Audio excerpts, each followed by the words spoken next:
Unit 4, Lesson 4. In this lesson, we're going to continue working with shapes on the coordinate plane, finding distances for side lengths so that we can calculate perimeters and areas of irregular polygons. In the first example, suppose an elementary teacher has 21 feet of tape to make an outline shape for students to read in.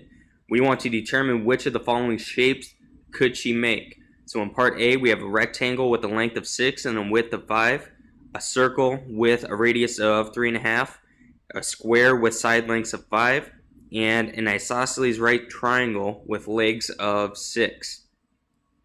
Okay, so we need to calculate the perimeter for each of these different shapes to see if she has enough tape to make that shape. So in part A, if we have a rectangle, we have to recall the formula for the perimeter of a rectangle is 2 times the width plus 2 times the length, which if we substitute those values in here, it would be 2 times 5 plus 2 times 6.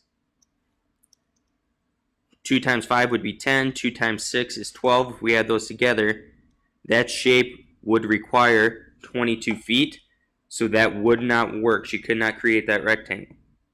In part B, we have a circle, so we have to recall the formula for the circumference of a circle.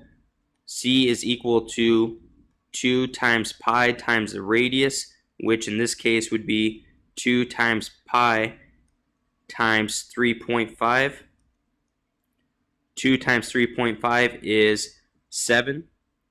So we have 7 times pi, which we know the value of pi is approximately 3.14. So if we took 7 times 3.14, that's going to be larger than 21. So she would not have enough tape to create the circle.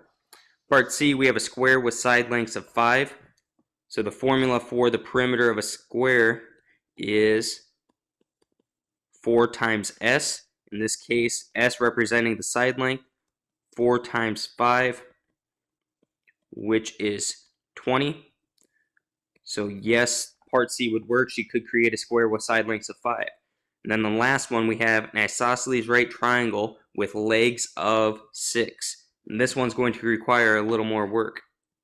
So if we have an isosceles right triangle with legs of 6, we need to find the hypotenuse. Because we're looking for perimeter, we're looking for the length of all 3 sides. So plug this into the Pythagorean theorem and isolate to solve for C. So if you plug that into the Pythagorean theorem and simplify for C, you get C is approximately 8.49. Now if we add up all 3 lengths, 6 plus 6 is 12, plus 8.49, the perimeter for this isosceles right triangle would be approximately 20.49 feet. So this teacher could create 2 of the 4 shapes we discussed at the beginning, could create a square with lengths of 5, or an isosceles right triangle with legs of 6. In the next example, we want to find the perimeter and area of this irregular polygon. This would be an irregular pentagon because it has 5 lengths. So if we're looking for the perimeter, we have to find the length of all 5 sides. A couple of these lengths are going to be easier to calculate because they're horizontal and vertical, but for the other lengths, we're going to have to use the distance formula to calculate those lengths for the sides. So if we mark all the coordinates for our vertices and use the distance formula, we can find all these side lengths. So we have ED is equal to 5, DC is equal to 6, BC is equal to radical 17, AB is equal to radical 32, and then EA is equal to radical 18. So at this point, if we're looking for the perimeter, we need to add up all 5 of these side lengths. So we can just plug these into a calculator and get an approximation. And if you do that, you get the perimeter is approximately equal to 25.02 units. Now we need to go through and find the area for this irregular polygon. Now if we want to find the area of this irregular polygon, we can break it up into separate shapes. So we can split off the top portion to create a triangle. We can split the bottom portion to create a rectangle and another triangle. Now we can just find the individual areas of each of these shapes and add them together at the end. So for the area of the top triangle, we have 1/2 times the base, which is 6, times the height, which is 3, which gets us 18 units squared.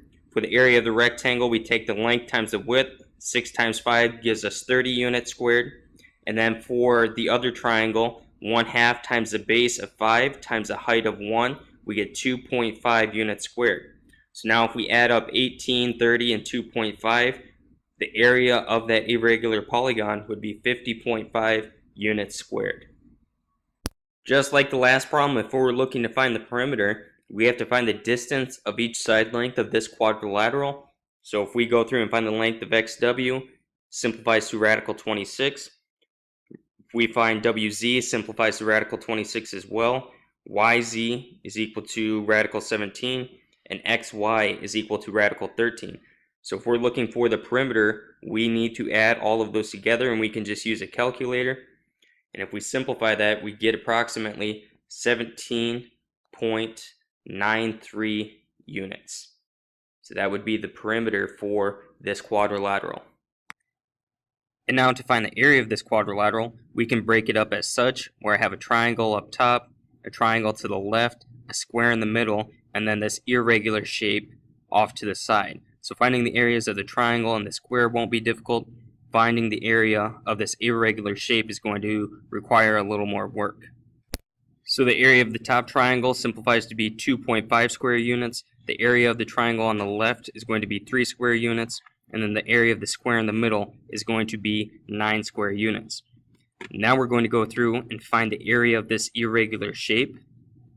And we can do that by counting all of these square units and then subtracting the areas of these right triangles. So if I take all of these square units, there's 1, 2, 3, 4, 5, 6, 7, 8 square units. So the area will be equal to 8 minus, and now we need to find the area of each of these triangles. So we take 8 minus, the area of the triangle on the bottom would be 1/2 times 4 times 1. The area of this triangle along the right would be 1/2 times 5 times 1. So we take 8 minus 2 minus 2.5 to get an area of 3.5. Now all we have to do to find this total area is add up the sums of the individual areas.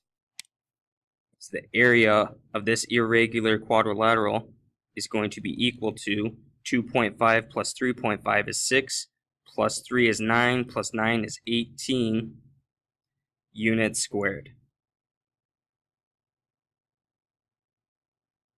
So to find the area of irregular polygons, break it up into shapes that you can work with to find the areas for.